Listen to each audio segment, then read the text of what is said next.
القدرة والشان شديد البطش والبرهان حافظ الدين والقرآن بسم الله ما شاء الله كان وما لم يشأ لم يكن ولا حول ولا قوة إلا بالله العلي العظيم.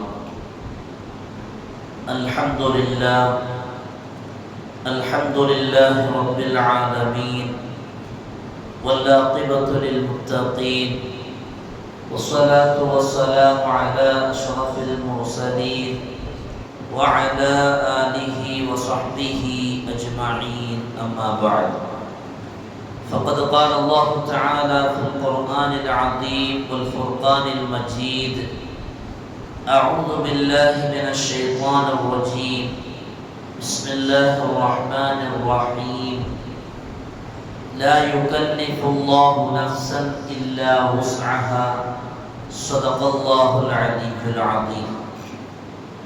وقال نبينا وحبيبنا وسيدنا وقرة أعيننا وثمرة فؤادنا محمد رسول الله صلى الله عليه وسلم يغتنم خمسا قبل خمس صدق النبي صلى الله عليه وسلم. எல்லா புகழ்ச்சியும் ஏக இறைவனாகிய அல்லாஹ் ஒருவனுக்கே உரித்தாவுக. அவனின் சாந்தியும் சமாதானமும் ஈருலக வேந்தர் முஹம்மது ரசூலுல்லாஹ் ஸல்லல்லாஹு அலைஹி வஸல்லம் அவர்களின் மீதும் அவர்களின் நடிச்சுவடை அப்படியே அடிபெறலாமல் பின்பற்றிய உத்தம சத்திய ஸஹாபாக்கள், தாபிஈன்கள், தபஉத் தாபிஈன்கள், நாதாக்கள், சுஹதாக்கள், அவுலியாக்கள், நம் பெற்றோர்கள், உஸ்தாதுமார்கள், மனைவி மக்கள், இங்கே அமர்ந்திருப்பவர்கள், இன்னும் வர இருப்பவர்கள், நம் ஊர்வாசிகள், அயல்வாசிகள், கபர்வாசிகள், உலக முஸ்லிம்கள் அனைவர்கள் மீதும் என்றென்றும் குறைவின்றி நிறைவாக நின்று நிலவட்டுமாக. புனிதமான இந்த நாளில் அவனுக்கு பிடித்தமான இந்த இடத்தில் வல்லோன் அல்லாஹ் நம்மை ஒன்று கூட்டியதைப் போல நாளை ஜன்னத்துல் ஃபிர்தௌஸ் என்னும் உயர்தரமான சுவனத்தில் கண்மணி முஹம்மது ரசூலுல்லாஹ் ஸல்லல்லாஹு அலைஹி வஸல்லம் அவர்களோடு நம்மையும் நம்மை சார்ந்த அத்துணை பேர்களையும் ஒன்று கூட்டி அருள் புரிவானாக. நோய்கள் அனைத்தையும் ஷிஃபாவாக்கி தந்தல் புரிவானாக.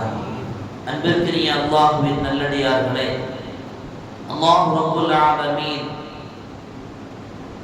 ஏராளமான நிஅமத்துக்களை வழங்கிய வரிசையில் இறைவன் நேரம் எனும் காலத்தை நமக்கு அருள் கொடையாக வழங்கியிருக்கிறார். காலம் எனும் போது அவசரமான இந்த உலகத்தில் இன்றைக்கு நேரமில்லை என்கிற ஒரு புலம்பல் சத்தம் நம் காதில் கேட்டுக்கொண்டே இருக்கிறது. ஆச்சரியம் என்னவென்று சொன்னால், பல மணி நேரங்கள் எடுத்து செய்கிற வேலைகளை சில மணி நேரங்களில், சில மணி துளிகளில் செய்து முடிக்கிற இயந்திரங்களோடு வாழ்கிற மனிதர்கள் தான் இன்றைக்கு நேரமில்லை என்கிற புலம்பலோடு வாழ்கிறார். வாகன வசதிகளும் சாலை வசதிகளும் நம் வேலை பளுவுகளை குறைத்து தருகிற இயந்திர வசதிகளோடு வாழுகிற நாம் இன்றைக்கு நேரமில்லை என்று புலம்புகிறோம் என்றால் எங்கே தவறு ஏற்பட்டிருக்கிறது என்பதை கொஞ்சம் சிந்தித்து பார்த்து அந்த புலம்பல் சத்தத்தை நிறுத்திக் கொள்வதற்கான வழியை நாம் ஆராய வேண்டும். காரணம், எல்லா வசதிகளும் இல்லாத காலத்தில் வாழ்ந்த மேன்மக்கள் நிம்மதியோடும் பல விஷயங்களை சமூகத்தில் செய்து பின்னால் வருபவர்களுக்கு முன்மாதிரியாக வாழ்ந்து சென்றிருக்க, எல்லா வசதிகளும் இருந்தும் நேரம் பத்தவில்லை என்று புலம்புகிறோம் என்றால் எங்கோ தவறு இருக்கிறது என்பதைத்தான் நாம் புரிந்து கொண்டு அதை கண்டுபிடித்து சரி செய்ய கடமைப்பட்டிருக்கிறோம். நாம் சிந்தித்து பார்க்கிற போது ஒரு 3 விடயங்கள் நம்முடைய சிந்தனைக்கு தென்படுகிறது. ஒன்று, நேரத்தை முறைப்படுத்தாமை. நேரத்தை முறைப்படுத்தி நம்முடைய செயல்களை, நம்முடைய திட்டங்களை வகுக்காமல் இருப்பது நேரமில்லை என்கிற புலம்பலுக்கான முதல் காரணம். இரண்டாவது காரணம், அளவுக்கு மீறிய வேலைகளை சுமையாக ஏற்றுக்கொண்டு செய்து முடிப்பதற்கான நேர அவகாசம் இல்லாததினால் நேரமில்லை என்கிற புலம்பல். மூன்றாவது, நேரமெல்லாம் இருக்க நேரத்தை வீண் விரயம் செய்து தேவையில்லாத விஷயங்களில் ஈடுபட்டு நேரத்தை வீண் விரயம் செய்தது. இந்த மூன்று காரணங்கள் நேரமில்லை நேரமில்லை என்கிற புலம்பலுக்கான அடிப்படை காரணமாக இருக்கிறது என்பதை நாம் புரிந்து கொள்ள வேண்டும். நேரத்தை முறைப்படுத்துதல். எப்படி நேரத்தை முறைப்படுத்த வேண்டும்? மனிதன் தன்னுடைய வாழ்வில் எந்த காரியத்தை செய்வதற்கு முன்பாகவும் நேரத்தை முறைப்படுத்தி திட்டமிடுதல் என்பது அவசியமான ஒன்று. பொதுவாக அன்றாட வாழ்வில் அல்லாஹ் ரப்பல் ஆலமீன் நம்மீது கடமையாக்கி இருக்கக்கூடிய 5 நேர தொழுகை, இறைவன் நேர முறைப்படுத்துதல் இல்லாமல் அந்த தொழுகையை நம்மீது கடமையாக்கவில்லை. காலையில் ஃபஜ்ர் தொழுகை அது காலை நேரம், லுஹர் தொழுகை அது மதிய நேரம், அஸர் தொழுகை மாலையை ஒட்டி வருகிற நேரம், மக்ரிப் தொழுகை மாலை முடிந்து வருகிற நேரம், இஷா தொழுகை இரவை தொட்டு துவங்குகிற அந்த நேரம்.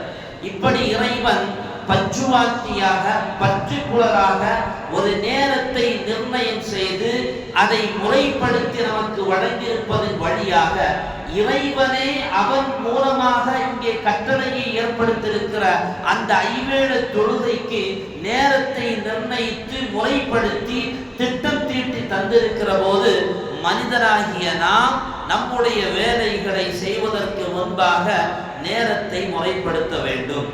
சைக்காலஜிக்கலாக பேசுவார்கள். அதாவது ஒருவன் காலையில் எழுந்தால் அவனுடைய நேரத்தை முறைப்படுத்த வேண்டும். முதலில் ஒரு பேப்பர் எடுத்து அந்த பேப்பரில் இன்றைக்கு என்னவெல்லாம் செய்ய வேண்டும் என்பதை வரிசைப்படுத்த வேண்டும். வரிசைப்படுத்தி செய்வதற்கு முடிந்த விஷயங்களை மாத்திரம் அந்த பேப்பரில் பதிவு செய்து அதை முடிப்பதற்கான முயற்சியில் இறங்க வேண்டும். இரவு தூங்குகிற போது நாம் இன்றைக்கு பேப்பரில் எழுதிய இந்த தகவல்களை, விஷயங்களை எல்லாம் செய்து முடித்தோமா என்பதை ஆராய்ந்து விட்டு தூங்க வேண்டும் என்கிறது இன்றைக்கு இருக்கக்கூடிய உலகம். இதைத்தான் குர்ஆனும் ஹதீஸும் அன்றைக்கே சொன்னது. ஒரு மனிதன் அவனுடைய வாழ்க்கையை நேர முறைப்படுத்தலோடு அமைத்துக் கொள்ள வேண்டும். எம்பெருமான் ஸல்லல்லாஹு அலைஹி வஸல்லம் அவர்கள் செய்த உலக பிரசித்தி பெற்ற பயணமான ஹிஜ்ரத் பயணம்.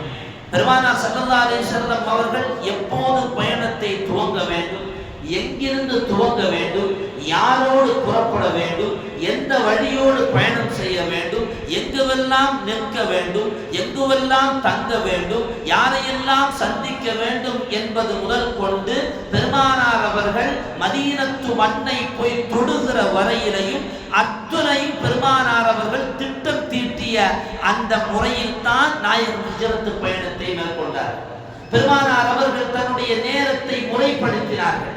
நாயகம் கிளம்புகிற நேரம் எது, கிளம்புகிற நேரத்தில் யாரை தங்கு வைக்க வேண்டும் என்பது வரையிலையும் ஸல்லல்லாஹு அலைஹி வஸல்லம் அவர்கள் முறைப்படுத்தி தன்னுடைய பயணத்தை துவங்கியதனால்தான் இன்றைக்கும் பெருமானார் அவர்களுடைய அந்த ஹிஜ்ரத் பயணத்தை படித்தவர்கள், படித்துக் கொண்டிருக்கிறவர்கள் அத்துணை பேர்களுடைய புருவமும் கொஞ்சம் அசைத்து பார்க்கிற ஒரு பயணமாக அந்த ஹிஜ்ரத் பயணம் அமைந்திருப்பதை வரலாறு சொல்லுகிறது. ஸல்லல்லாஹு அலைஹி வஸல்லம் அவர்களுடைய உலக பிரசித்தி பெற்ற ஒரு உபதேசத்தை பார்க்க முடியும். இக்தனின் ஹம்ஸன் கப்ல ஹம்ஸ். மனிதா, 5ற்கு முன்பாக 5ஐ நீ பயன்படுத்திக் கொள். ஷபாபக கப்ல ஹரமிக. உன்னுடைய வயோதிகம் வருவதற்கு முன்னால் வாலிபத்தை பயன்படுத்திக் கொள். எவ்வளவு அர்த்தபூர்வமான வார்த்தை இது. இன்னைக்கு வயோதிகம் வந்த எத்தனையோ பேர்கள் வாலிபத்தை துளைத்து விட்டேனே என்று தலையில் அடிப்பவர்கள் நிறைய பேர்கள் உண்டு.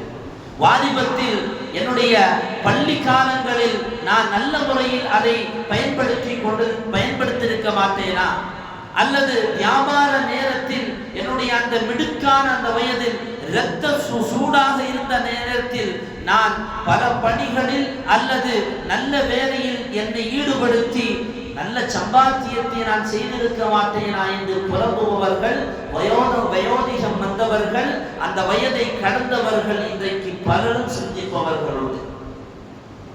பெருமானார் அவர்கள் சொன்ன வார்த்தை, ஷபாபக கப்ல ஹரமிக், உன்னுடைய வயோதிகத்திற்கு முன்னால் வாலிபத்தை பயன்படுத்திக் கொள். வஸிஹதக கப்ல ஸகமிக், உன்னுடைய நோய்க்கு முன்னால் நீ ஆரோக்கியத்தை பயன்படுத்திக் கொள், பாதுகாத்துக் கொள். நோய் வரும்போது எல்லோருமே கொஞ்சம் பொழுதுபோக்காகத்தான் இருக்கும். அது முத்தி போகும்போது தான் அதை பற்றி சிந்தித்து ஆரம்பத்திலேயே அதற்கான வழிவகைகளை செய்திருக்க மாட்டோமா என்ற அத்தனை பேர்களுக்குமான ஒரு வேதனை உள்ளத்தில் உண்டு. ஏழ்மை வருவதற்கு முன்னால் செல்வத்தை நீ பயன்படுத்திக் கொள். அல்லாஹ் ரப்பல் ஆலமீன் ஒரு கட்டத்தில் நிறைய செல்வத்தை தருவான். அதை பாதுகாத்து, அதை முறைப்படுத்தி, அதை பாதுகாத்து முறைப்படுத்தி பயன்படுத்தினால் நம்முடைய ஏழ்மையான நேரத்தில் பயன்படுவதற்கு அது பெரிய வாய்ப்பாக இருக்கும். சையதுனா யூசுப் நபி அலைஹிஸ்ஸலாம் அவர்கள் சிறையில் இருக்கிற போது கனவு கண்டார்களா இல்லையா? ஒரு பெரிய பஞ்சம் வரப்போகிறது என்கிற கனவு செய்தியை ஒருவர் சொன்ன போது அதற்கு விளக்கம் சொல்லி, அந்த பஞ்சம் வருவதற்கு முன்பாக நீங்கள் பஞ்ச காலத்தில் உங்களுக்கு தேவையானதை சேகரித்துக் கொள்ளுங்கள் என்கிற செய்தியை யூசுப் நபி அலைஹிஸ்ஸலாம் அவர்கள் சொன்னதினால் அந்த பஞ்ச காலத்தில் மிஸ்ர் தேசத்தில் வாழ்ந்த மக்கள் தங்களை பாதுகாத்துக் கொள்ளக்கூடிய ஒரு வாய்ப்பை அந்த நேரத்தில் அவர்கள் பயன்படுத்திக் கொண்டார்கள். பெருமானார் அவர்கள் அதைத்தான் சொல்கிறார்கள், உங்களுடைய ஏழ்மைக்கு முன்பாக வினாவை, செல்வத்தை நீங்கள் பயன்படுத்திக் கொள்ளுங்கள்.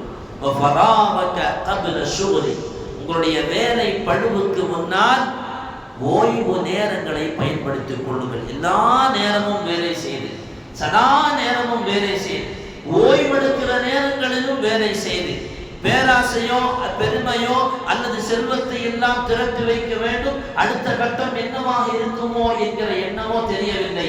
மனிதன் தன்னுடைய ஓய்வு நேரங்களிலும் உழைத்துக் கொண்டு அந்த நேரத்தை, ஓய்வான நேரத்தை வீணடித்து பெரிய நோய்களை வருத்திக் கொள்கிறான். பெருமானார் அவர்கள் சொன்னார்கள், உன்னுடைய அந்த வயோதிகத்திற்கு முன்னால், உன்னுடைய அந்த வேலை பழுவிற்கு முன்பாக ஓய்வை பயன்படுத்திக் கொள். மரணம் வருவதற்கு முன்னால் ஆயுளை பயன்படுத்திக் கொள். கடைசி கட்டம் அதுதான். வருகிறா நேரம், தொண்டை குழியில் ரூஹ் வந்து நிற்கிற பொழுது, ரப்பே கொஞ்ச நேரம் தான், நான் இஸ்திக்பார் செய்திருக்கிறேன், கொஞ்ச நேரம் தான், நான் என் மீது கடமையானவைகளை எல்லாம் செய்து முடிக்கிறேன். இல்லை, அந்த வருகிறா தொண்டை குழியில் ரூஹ் வந்து நிற்கிற போது சையதுனா அஸ்ராயில் அலைஹிஸ்ஸலாம் அவர்கள் பிடித்து ஊர்வதற்கான அந்த நேரம் நெருங்கி நிற்கிற போது என்ன எக்ஸ்கியூஸ் கேட்டாலும் ரப்பங்கை தருவதில்லை. நாயகம் சொன்னார்கள், வஹயாத்தக கப்ல மௌதி, உன்னுடைய மரணம் வருவதற்கு முன்னால் வாழ்வை பயன்படுத்திக் கொள். அருமையான சகோதரர்களே, ஸல்லல்லாஹு அலைஹி வஸல்லம் அவர்கள் முறைப்படுத்தி தந்த இந்த உபதேசங்களின் வழியாக நம்முடைய வாழ்க்கையின் நேரத்தை முறைப்படுத்தி வாழ்வோமே ஆனால் அல்லாஹ்வுடைய கிருபையை கொண்டு இம்மையும் மறுமையும் பெரிய வெற்றியாக நாம் மாற்றிக் கொள்ளலாம். வரலாற்றில் காபூலில் இருந்து தமிழகத்தின் தஞ்சை வரையிலையும் ஆட்சி செய்த மன்னர் தான் அல்லாமா அவுரங்கசீப் ரஹ்மத்துல்லாஹி அலைஹி அவர்கள்.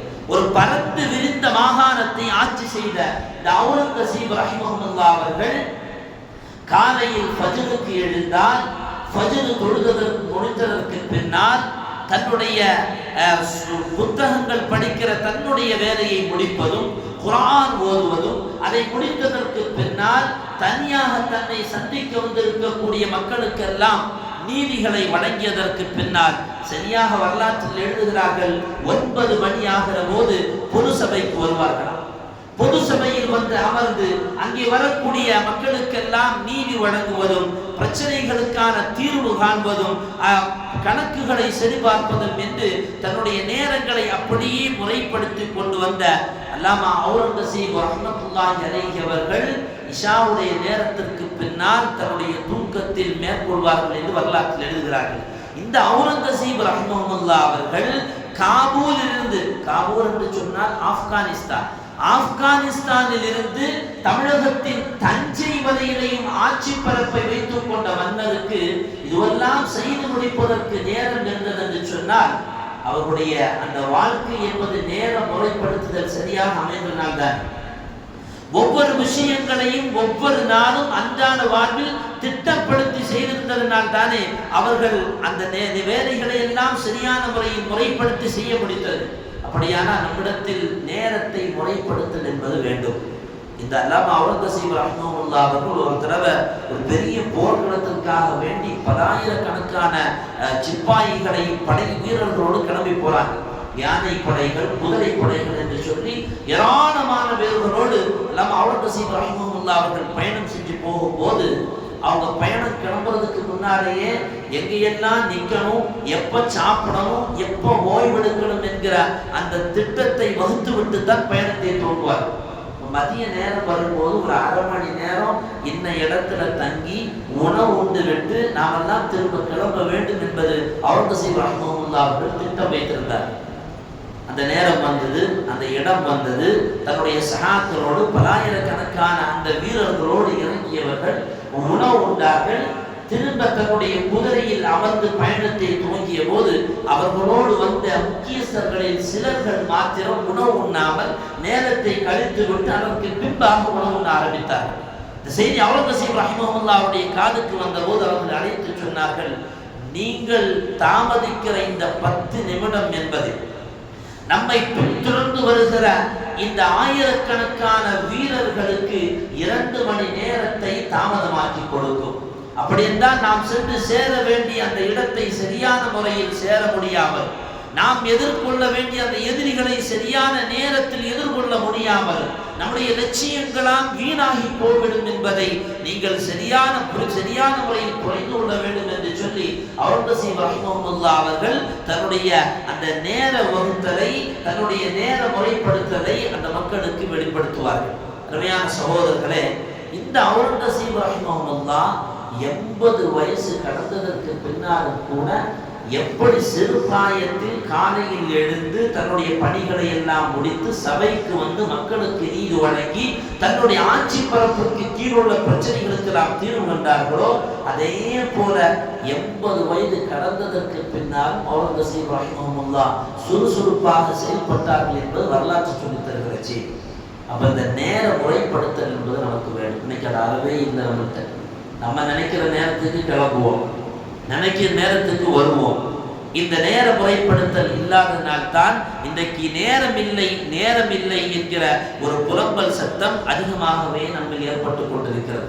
அல்லாமா இப்னு ஜௌஸி ரஹ்மத்துல்லாஹி நூற்றுக்கணக்கான இஸ்லாமிய புத்தகங்களை இந்த சமூகத்திற்கு ஈண்டெடுத்து தந்தவர். நான் ஏன் ஈண்டெடுத்து தந்தவர்கள் என்று சொல்கிறேன் என்றால், புத்தகம் எழுதுபவர்களிடத்தில் கேட்டால் தெரியும், பிரசவிப்பதற்கு சமம் என்று சொல்லுவார்கள். ஒரு புத்தகத்தை எழுதி முடித்து அதை வெளியிடுவது, பல இடங்கள் இந்த செய்திகளை சேகரிப்பது, அது அதனுடைய கஷ்டங்களை அறிந்தவதனால் அந்த வார்த்தையை சொல்லுவார்கள். நூற்றுக்கணக்கான புத்தகங்களை இந்த சமூகத்திற்கு இஸ்லாமிய சட்டங்கள் சார்ந்த, ஹதீஸ் சார்ந்த, வரலாறு சார்ந்த புத்தகங்களை சமூகத்திற்கு அர்ப்பணித்த அல்லாமா இப்னு ஜௌஸி ரஹ்மத்துல்லாஹி அலைஹி அவர்களுடைய அந்த புகழ் பரவ ஆரம்பித்த போது அவங்களோட ஹதீஸை கேட்கறதுக்காக வேண்டி நிறைய மக்கள் வருவாங்க. இதில் சில பேர்கள் அவங்கள பார்க்கறதுக்காக வேண்டியே வருவாங்க. இப்படி பார்க்கறதுக்காக வேண்டியே வரக்கூடிய மக்கள் அவங்களுடைய நேரத்தை எடுத்துக் கொள்வதனால் இந்த இப்னு ஜௌஸி ரஹ்மத்துல்லாஹி அவர்கள் என்ன செய்ய ஆரம்பிச்சிட்டாங்கன்னா, சிந்தித்து எழுத வேண்டிய சில விஷயங்களை மாத்திரம் தனிமையில் இருக்கிற போது எழுத துவங்கினார்கள். சிந்தனை இல்லாமல் செய்கிற எந்த வேலைகளையும் இந்த மக்கள் பார்க்க வருகிற மக்கள் வருகிற நேரத்தில் அந்த பேனாக்களை சீவுவதும், பேப்பர்களை வெட்டி சரி செய்வதும் போன்ற, புத்தகங்களை கெட்டுவது போன்ற விஷயங்களை எல்லாம் மக்களிடத்தில் பேசிக்கொண்டே செய்து தன்னுடைய வேலையை நேர முறைப்படுத்தி செய்ததினால்தான் இத்தனை புத்தகங்களை எழுதி முடித்தார்கள் என்பதாக வரலாற்றில் பார்க்க முடியும். அப்ப நம்முடைய நேர இன்மைக்கான முதல் காரணமே நேரத்தை முறைப்படுத்த வேண்டும். இன்னைக்கு நிறைய வியாபாரிகள் இருக்கிறாங்க, எஸ்டேட்டுக்கு போற ஆட்கள் வந்து நிறைய வேலைப்படுறவங்க எல்லாருமே வேலை உள்ள ஆட்கள் தான். காலையில் சுபோதை எழுந்த உடனே இன்னைக்கு என்னவெல்லாம் செய்யணும் என்கிற அந்த செய்தியை பேப்பரில் எழுதி நேரத்தை முறைப்படுத்தி பாருங்கள். அல்லாஹ்வுடைய கிருபையினால் அன்றையுடைய வேலை சுறுசுறுப்பாக நடக்கும். முதல் விஷயம் நேரத்தை முறைப்படுத்துதல், திட்டம் தீட்டுதல். இரண்டாவது செய்தி அளவுக்கு மீறிய வேலைகளை சுமையாக எடுத்துக்கொள்வது. இஸ்லாம் ஒருபோதும் ஏற்றுக்கொள்ளவில்லை. குர்ஆன் அல்லாஹ் சொல்லுவார், லா யுகல்லிஃபுல்லாஹு நஃப்ஸன் இல்லா உஸ்ஆஹா. அல்லாஹ் அவனுக்கு முடிந்ததைத்தான் கொடுப்பான். எந்த ஆத்மாவையும் அல்லாஹ் கஷ்டப்படுத்துவதே இல்லை. அல்லாஹ்வே நமக்கு கஷ்டத்தை தராமல் இருக்கிற போது நாம் ஏன் கஷ்டத்தை நம்முடைய தலைக்கு மேலால் எடுத்துக் கொண்டு வந்து போட வேண்டும்? மதீனா நகரத்தில் செய்தனா உமர் ரலியல்லாஹு அன்ஹு அவர்கள் ஆட்சி செய்து கொண்டிருந்த காலத்தில் உமர் ரலியல்லாஹு அன்ஹு அவர்கள் எல்லா வேலைகளையும் எடுத்து தன்னுடைய தலைக்கு மேலால் சுமக்கவில்லை. அலி ரலியல்லாஹு அன்ஹு அவர்களை தீர்ப்பு வழங்குவதற்காக வைத்திருந்தார்கள். சையதுனா அப்துல்லாஹ் இப்னு மஸ்ஊத் ரலியல்லாஹு அன்ஹு அவர்களிடத்தில் மக்கள் வந்து குர்ஆன் சார்ந்த செய்திகளை கேட்டு விளக்கம் பெறுகிற அந்த சபைக்கு தலைவராக அப்துல்லாஹ் இப்னு மஸ்ஊத் ரலியல்லாஹு அன்ஹு வைத்திருந்தார்கள். அபூ உபைதா ரலியல்லாஹு அன்ஹு போன்ற சஹாபாக்களை நீதி வழங்குதலும் சட்டங்களை தொகுத்தலும் போன்ற காரியங்களுக்கு ரலியல்லாஹு அன்ஹு அவர்கள் நியமித்திருந்தார்கள். அப்படியானால் நம்மால் முடிந்த வேலைகளுக்கு நாம் நம்மை கொடுக்க வேண்டுமே தவிர நம்மால் முடியாத வேலைகளை தலையில் இழுத்து போட்டு கொண்டு செய்ய முடியாமல் வேலை நேரம் இல்லை என்கிற அந்த புலம்பல் நமக்கு தேவையில்லை. முஹம்மது ரசூலுல்லாஹி ஸல்லல்லாஹு அலைஹி வஸல்லம் அவருடைய ஒரு ஹதீஸை பார்க்க முடியும். அலைக்கும் மினல் அமாலி மா துதீகுன. ஒன்னால செய்ய முடிஞ்சதை மட்டும் செய்ப்பானாங்க முஹம்மது ரசூலுல்லாஹ். எவ்வளவு அர்த்தமான வார்த்தை அப்படிதான். அலைக்கும் மினல் அமாலி மா துதீகுன. உனக்கு எது செய்ய முடியுமோ அதை நீ செய். ஃபஇன்னல்லாஹ லா யமல்லு ஹத்தா தமல்லு. நீ சடையாத வரையிலேயும் ரப்பு சடைய மாட்டான். ரப்பு ஒருபோதும் சடைவதில்லை. அவனுடைய கஜானா காலியும் இல்லை. உழைப்புக்கு ஏற்ற ஊதியத்தை சரியான முறையில் கொடுப்பவன் ரப்பு மட்டும்தான். அதே நேரத்தில் செய்ய முடியாத வேலைகளை எல்லாம் இழுத்து தலைக்கு மேலால் போட்டுக்கொண்டு நாம் செய்வோமே ஆனால் சரியான முறையில் எந்த வேலையும் நிறைவேற்ற முடியாது. உதாரணமாக ஒருத்தர் ஒரு இடத்துல பணி செய்கிறாரு, 2 இடத்துல பணி செய்கிறாரு. இந்த ரெண்டையும் சரியான முறையில் அவரால் நடத்தி கொண்டு போக முடியுமே ஆனால் அதை தொடர்வது சரியாக இருக்கும். அல்லது செய்ய முடியாமல் அதையும் பரிபூர்ணமாக்க முடியாமல் இதையும் பரிபூர்ணமாக்க முடியாமல் எதுவுமே அவருக்கு பரிபூர்ணமாகாமல் இருந்தால் வாழ்க்கையில் அவர் எதை நோக்கி லட்சியமாக இலக்காக கொண்டு நடக்கிறாரோ அந்த லட்சிய இலக்கை அடைய முடியாமல் போய்விடும். அது உலகம் சார்ந்த வேலைகள் மாத்திரமல்ல, மார்க்கம் சார்ந்த அமலாக இருந்தாலும் அப்படித்தான். பெருமானார் மதீனாவுக்குள்ளாக ஒரு தடவை உள்ள வாராங்க. 2 தூணுக்கு இடையிலே கயிறு கட்டப்பட்டிருக்கு. சஹாபாக்களை பார்த்து கேட்டாங்க, இது என்ன கயிறு அப்படின்னு கேட்டாங்க. மாஹாதல் ஹபுல், இது என்ன கயிறு கேட்டாங்க. சஹாபாக்கள் சொன்னார்கள், யா ரசூலல்லாஹ் ஹாதா ஹபுல் ஸைனப் துஸல்லி. ஸைனப் ரலியல்லாஹு அன்ஹா தொழுகிறதுக்காக வேண்டி இந்த 2 தூணுக்கு இடையில கயிறை கட்டியிருக்காங்கன்னு சொல்லப்பட்டது. ஏன் அப்படி தொழுகிறாங்க? இரவுல அவங்க நின்று வணங்கும் போது ஒரு கட்டத்துக்கு மேல தூக்கம் வந்ததுன்னா ஸைனப் ரலியல்லாஹு அன்ஹா அந்த கயிறை பிடிச்சிட்டு தொழ ஆரம்பிப்பாங்க. அந்த கயிறுக்கு மேல 2 கையை வச்சு ஸைனப் ரலியல்லாஹு அன்ஹா தொழ ஆரம்பிப்பார்கள் என்று பெருமானார் அவர்களுக்கு பதில் சொன்ன போது நாயகம் சொன்னார்கள், லா ஹல்லூ, வேண்டாம், அந்த கயிறை அவிழ்த்தெடுங்க. லியுஸல்லி அஹதுக்கும் நஷாத, உங்கள ஒருத்தர் சுறுசுறுப்பாக இருக்கும் போது தொழுது கொள்ளட்டும். ஃபைதா ஃபதர ஃபல்யஅகுல், அவர் சுறுசுறுப்பு இல்லாமல் சோர்வாக இருப்பாரே ஆனால் தொழாமல் இருந்து கொள்ளட்டும். நீங்க தொழுகை மீது கடமை. ஃபர்லான தொழுகை இந்த காரணத்தை சொல்லி இந்த ஹதீஸ் சொல்லி தொழலாம் என்றக்கூடாது. நான் சொல்றது உபரியான வணக்கங்கள். லுஹர் தொழுகைக்கு ஏங்க வரல? நீங்க தான் ஆலிம்சா சொன்னீங்க சுறுசுறுப்பா இருக்கும் போது தான் தொழணும். நஷாத்தா, நான் நஷாத்தா இல்லை, தாபானா இருந்த, ரொம்ப களைப்பா இருந்தேன், இதெல்லாம் அந்த ரப்புட்ட இதையெல்லாம் சொல்லி தப்பிக்க முடியாது. உபரியான வணக்கங்கள், கடமை இல்லாத சுன்னத்தான தொழுகைகளில் நம்மீது நாம் பழுவை ஏற்படுத்தி சுமையை ஏற்படுத்தி அமல்களில் கூட நீங்கள் அப்படி ஈடுபட வேண்டாம் என்கிறது மார்க்கம். அப்படி என்றால் நமக்கு முடிந்த வேலைகளை செய்வதனால் அது ஒரு வேலையாக இருந்தால் அதை பரிபூர்ணப்படுத்துகிற நல்ல வாய்ப்பையும் நேர மிச்சத்தையும் நமக்கு தரும் என்பதைத்தான் இந்த குர்ஆன் ஹதீஸும் சொல்லுகிறது. அப்ப இரண்டாவது விஷயம், தேவையில்லாத அதிகமான வேலை பழுவுகளை இழுத்துக் கொள்ளக்கூடாது. மூன்றாவது செய்தி, நேரத்தை வீண் விரயம் செய்வது. இன்னைக்கு அதிகமாகவே இருக்கு. உதாரணமா ஒன்றும் இல்லை, நம்ம கையில் இருக்கக்கூடிய ஷைத்தான் பெட்டி. இதை ஒரு தடவை எடுத்து ஏதாவது முக்கியமான செய்தி இன்னைக்கு அந்த அணை சம்பந்தமா பார்ப்போமேன்னு துறப்பாங்க. அணையில துவங்கி அப்படியே ஆத்தங்கரை வழியா போய் அப்படியே ரூட் எங்க போகுதுன்னே தெரியாது. மணியை பார்த்தா 2 மணிக்கூர் வீணா போயிருக்கும். 2 மணி நேரம், நம்முடைய ஆயுளில் 2 மணி நேரங்கள். நெப்போலியனை பற்றி வரலாற்றில் எழுதுகிறார்கள், 44 ஆண்டுகள் அல்லது 48 ஆண்டு காலங்கள் வாழ்ந்த நெப்போலியன் ஒரு 200 ஆண்டு காலங்கள் இந்த உலகத்தில் ஒரு மனிதன் வாழ்ந்தால் எதையெல்லாம் செய்து முடிக்க முடியுமோ அத்துணை முயற்சியோடு நேரத்தை மிச்சப்படுத்தி இந்த உலகத்தில் வாழ்ந்தவன் நெப்போலியன் என்று வரலாற்றில் எழுதுகிறார்கள் என்றால் எவ்வளவு தூரம் தன்னுடைய நேரத்தை பயனாக அவன் செலவழித்திருப்பான். நெப்போலியனை விடலாம். முஹம்மது ரசூலுல்லாஹி ஸல்லல்லாஹு அலைஹி வஸல்லம் 63 ஆண்டு காலங்கள் இந்த புவியில் வாழ்ந்த எம் பெருமானார் அவர்கள் வெறும் 10 ஆண்டு காலங்கள் மதீனாவில் வாழ்ந்தவர்கள். சுமார் 1.5 லட்சம் சஹாபாக்களை இந்த உலகத்தில் முன்மாதிரியாக ஆக்கி சென்றார்கள் என்றால் பெருமானார் அவர்களுடைய அந்த நேர பயன்படுத்துதல் எவ்வளவு துரிதமானதாகவும் வழிகாட்டுதலாகவும் இருந்தது. பெருமானாருடைய காலத்துக்கு பின்னால் வாழ்ந்த சஹாபாக்கள் இந்த உலகத்தில் இஸ்லாம் இன்று வரையிலையும் திருவிதாங்கோடு SNOMT மஸ்ஜித் வரையிலையும் பரவ வேண்டுமானால் அந்த சஹாபாக்களுடைய அந்த நேரம் மிச்சப்படுத்துதல், அந்த நேரத்தை பயன்படுத்துதல், வீண் விரயம் செய்யாமல் வாழ்ந்து வழிகாட்டிய அந்த மேன்மக்கள் எவ்வளவு தூரம் நேரத்தை பயன்படுத்தியிருப்பார்கள். இந்த நேரம் பயன்படுத்துதல் நமக்கு வேண்டும். இன்னைக்கு நேரம் வீணா போகும். லண்டன்ல ஒருத்தர் மேவோசி என்று சொல்லப்படுகிறார், அவருடைய பேர் மேவோசி நினைக்கிறார். அந்த மனிதரை பற்றி எழுதுகிறார்கள், ஒரு நாளைக்கு 14 மணி நேரம் மொபைல் பார்க்கிறார்.